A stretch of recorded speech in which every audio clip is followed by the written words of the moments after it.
మన స్టేట్ తరపు నుంచి రీసెంట్గా కోయంబత్తూరులో జరిగినటువంటి సౌత్ జోన్ అశ్మిత ఖేలో ఇండియాలో గ్రూప్ వైజ్గా మన 3rd ప్లేస్ వచ్చింది మన రాష్ట్రానికి. అలానే 2nd ప్లేస్ కూడా సింగిల్ ఆర్టిస్టిక్ సోలోలో రావడం జరిగింది.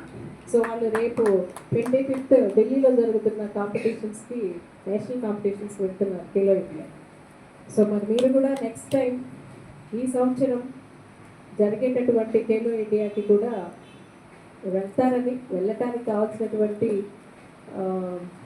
శక్తిని ఆ భగవంతుడు ఇస్తారని మనస్ఫూర్తిగా కోరుకుంటూ, ఈ కాంపిటీషన్ గురించి కొన్ని రూల్స్ అండ్ రెగ్యులేషన్స్, నియమాలు ఎలా ఉంటాయో కొన్ని విషయాలు చెప్పి మనం ప్రారంభించుకున్నాం కాంపిటీషన్స్.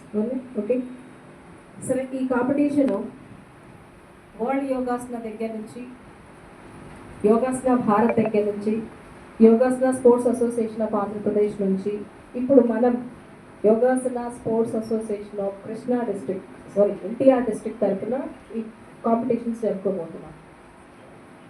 సో ఇది అంతా కూడా మీకు ఆ బ్యానర్లో రాసి ఉంది. Ministry of youth affairs and government వాళ్ళ ద్వారా రికగ్నైజ్ అయినటువంటి బాడీ ఇది.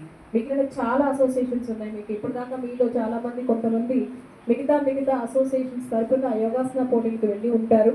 కానీ ఇది ఎంటైర్లీ డిఫరెంట్. అక్కడ మీరు అక్కడ మీరు పార్టిసిపేట్ చేసి ఉంటారు, పాల్గొని ఉంటారు. కానీ అక్కడ ఉన్నటువంటి ఆసనాలకి ఈ అసోసియేషన్ ద్వారా మీరు చేస్తున్నటువంటి ఆసనాలకి చాలా తేడా ఉంది. గమనించారా? ఏమా తెలుసా అసలు ఆసనాలు ఏమున్నాయో ఇక్కడ? ఓకే, సో ఇక్కడ మనకి ట్రెడిషనల్ ఈవెంట్స్ అని, ఆర్టిస్టిక్ అని, రిథమిక్ అని, గ్రూప్ ఈవెంట్ అని 4 టైప్స్గా జరుగుతాయి. అంటే ట్రెడిషనల్ అంటే మామూలుగా మన రెగ్యులర్గా ఇప్పుడు దాకా చేసినటువంటి ఆసనాలు చేస్తారు. దాంట్లో ఆర్టిస్టిక్ సోలో అంటే ఒకళ్ళు ఆర్టిస్టిక్లో పాల్గొనటం, రిథమిక్లో ఒకళ్ళు పాల్గొనటం, ఆర్టిస్టిక్ పెయిర్ అని ఉంటుంది, ఇద్దరు కలిపి పాల్గొంటారు. ఇలా మ్యూజిక్ తోటి, స్టెప్స్ తోటి, కాస్ట్యూమ్స్ తోటి, మీ ఫేషియల్ ఎక్స్ప్రెషన్ తోటి, వీటన్నింటితోటి కలిపినటువంటి కాంపిటీషన్ ఒకటి ఉంటుంది. అలానే గ్రూప్ ఉంటుంది. ట్రెడిషనల్లో పాల్గొన్న వాళ్ళు, ఆర్టిస్టిక్లో పాల్గొన్న వాళ్ళు కలిపి ఒక 5 మంది గ్రూప్. అయితే ఇక్కడ డిస్ట్రిక్ట్ లెవెల్లో మీకు గ్రూప్ లేదు, స్టేట్ లెవెల్లో కూడా లేదు, నేషనల్ లెవెల్కి వెళ్ళేసరికి గ్రూప్ పర్ఫార్మెన్స్ ఉంటుంది. అయితే ఈ పోటీల్లో మనం ఏమి గమనించాలి, ఎలా చేయాలి? ఇక్కడ మీరు లైన్లో కూర్చుంటారు, రెడీగా ఉంటారు. స్టార్ట్ అయిన తర్వాత, మీ పర్ఫార్మెన్స్ స్టార్ట్ అయిన తర్వాత అక్కడ నుంచి మీ ప్లేస్లో లేచి ఇక్కడికి వచ్చేంత వరకు మీరు ఎలా నడిచి వస్తున్నారు, మీ స్ట్రక్చర్ ఎలా ఉంది, మీ బ్రీతింగ్ కెపాసిటీ ఎలా ఉంది, మీరు ఏమన్నా ఫేషియల్లో, ముఖంలో ఎక్కడన్నా టెన్షన్ కనిపిస్తుందా, ఆ నడక ఎట్లా ఉంది అన్న దగ్గర అక్కడ నుంచి స్టార్ట్ అవుతుంది. మిమ్మల్ని జడ్జెస్ స్కాన్ చేయటం, జడ్జిమెంట్ ఇవ్వటం.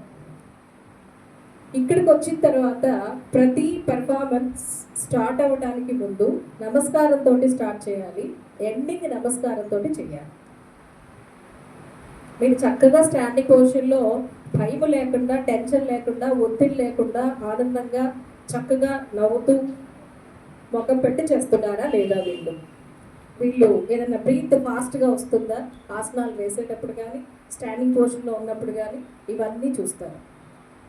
అలానే మీరు ఆసనం వేసేటప్పుడు ప్రెషర్ ఏమన్నా ఫీల్ అవుతున్నారా, భయపడుతున్నారా, అవన్నీ కూడా స్కాన్ చేస్తారు. అవి చూడటానికి ఒక జడ్జి ఉంటారు. మీ ఆసనాలు కరెక్ట్గా వేశారా లేదా అని చూడడానికి ఒక జడ్జి, 4 జడ్జిలు ఉంటారు. ఆసన పర్ఫెక్ట్గా మంచిగా వేశారు, వాళ్ళు ఇచ్చిన ఆసన వాళ్ళు పర్ఫెక్ట్గా వేశారా అని చూడటానికి మీకు 4 నుంచి 5 జడ్జిలు ఉంటారు. మీ కాస్ట్యూమ్స్, మీ డ్రెస్ కోడ్. నాకు తెలిసి ఒకసారి నేషనల్లో, ట్రైబల్ నేషనల్కి వెళ్ళినప్పుడు డ్రెస్ కోడ్ లేకపోవడం వలన వాళ్ళు 13వ స్థానంలో ఉండి, డ్రెస్ కోడ్ తర్వాత వాళ్ళు 2nd విన్ అయినటువంటి సందర్భాలు కూడా ఉన్నాయి. అంత ఎక్కువ ఇంపార్టెన్స్ కాస్ట్యూమ్ ఉంటుంది, ఎస్పెషల్లీ ఆర్టిస్టిక్లో.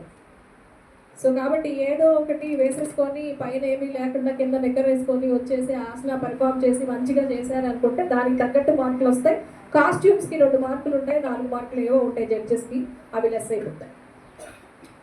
ఇక్కడ ఇంకోటి మీరు జ్ఞాపకం పెట్టుకోవాల్సింది ఏంటి అంటే, ఈ కాంపిటీషన్స్లో 1, 2, 3 ఈ స్థానాలలో ఎంత వేరియేషన్ ఉంటుంది అంటే 0.25, 0.5 మాత్రమే ఉంటుంది. 0.25 లేదా 0.5%లో 0.1లో 0.2లో కూడా ఒకళ్ళు 2కి వెళ్ళకపోవచ్చు 3కి రావచ్చు. అందుకని చాలా జాగ్రత్తగా మీరు నేర్చుకోవాల్సి ఉంటుంది, సాధన చేయాల్సి ఉంటుంది. అర్థమైందా? ఇంకొకటి ఏంటి అంటే మీరు ఒక్కటి చేస్తే పర్వాలేదు. ఇన్ కేస్ ఒకళ్ళు ఏదైనా ట్రెడిషనల్ పెర్ఫార్మెన్స్ ఇస్తున్నారు, మీ కోచ్ తెచ్చుకున్నారా? కోచ్ వచ్చారా మీతో పాటు? వచ్చారు కదా, ఎక్కడున్నారు వాళ్ళందరూ? కోచ్లేనా?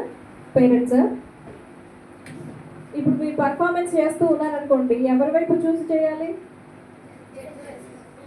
మీ పర్ఫార్మెన్స్ మీరు చేయాలి. జడ్జెస్ కూడా అక్కర్లా, మీరు డైరెక్ట్గా ఫేస్ ఇలా ఇలా పెట్టుకొని చేసుకోవాలి. అంతేగాని మీ కోచ్ వైపు కానీ, మీ పేరెంట్ వైపు కానీ, మీ ఫ్రెండ్ వైపు కానీ, మీ పక్క ఎదురెట్ వైపు కానీ చూసారే అనుకోండి, ఏమవుతుంది?